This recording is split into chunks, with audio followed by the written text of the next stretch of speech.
হয়েছে, সেটাকে কেন্দ্র করে আমার বাংলাদেশের হিন্দু ভাইয়েরা যারা বাংলাদেশের নাগরিক, বাংলাদেশে বসবাস করে, তারা উগ্রবাদিতা দেখিয়েছে আরো চরম আকারে। এত ধৃষ্টতাপূর্ণ আচরণ করেছে। তারা একটি কোর্টে ঢুকে, চট্টগ্রামের কোর্টে ঢুকে একজন আইনজীবীকে হত্যা করতে দ্বিধাবোধ করে নাই।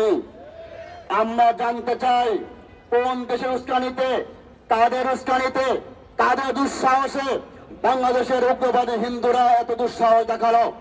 আমার দেশের নাগরিক হয়ে, আমার দেশের বিরুদ্ধে অবস্থান করে, আমার দেশের আইনজীবীকে হত্যা করে, আর কলিকাতার বাবুরা সেখান থেকে উস্কানিমূলক বক্তব্য দেয়।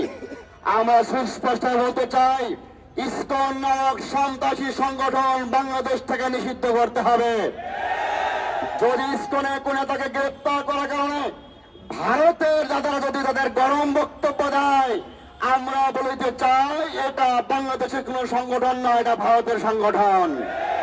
শুধু তাই নয়, আজকে ভারতের পশ্চিমবঙ্গের মুখ্যমন্ত্রী মমতা ব্যানার্জি একটা কথা বলেছেন, দিদি একটা কথা বলেছেন, বাংলাদেশের বিরুদ্ধে ভারতের মাধ্যমে জাতিসংঘের পক্ষ থেকে শান্তি রক্ষা মিশন পাঠাতে বলেন। দিদি আপনাকে বলতে চাই, নিজের চরকায় তেল দিন। কলিকাতার ভাষায় বললাম, নিজের চরকায় তেল দিন। আপনার ভারতে উগ্রবাদিতা বেশি আছে। আপনার বর্তমান বিজেপি সরকার নরেন্দ্র মোদী, তারা কিন্তু ত্রিপুরা যেতে পারে না, আসামে যেতে পারে না, টাঙ্গার ভয়ে যেতে পারে না। অতএব ভারতকে শান্তির জন্য, শান্তি রক্ষা বাহিনীর জন্য অনুরোধ করে সংঘকে, বাংলাদেশে শান্তি রক্ষা বাহিনীর কোনো প্রয়োজন নাই।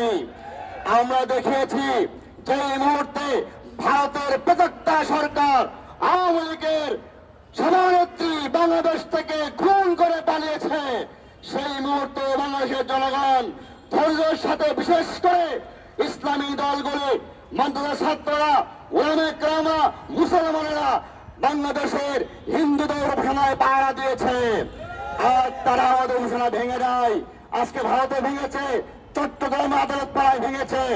আমরা স্পষ্ট বলতে চাই, মুসলমানরা কখনোই কোন ধর্মের বিদ্বেষী নয়, সব ধর্মের সমস্থান চায়।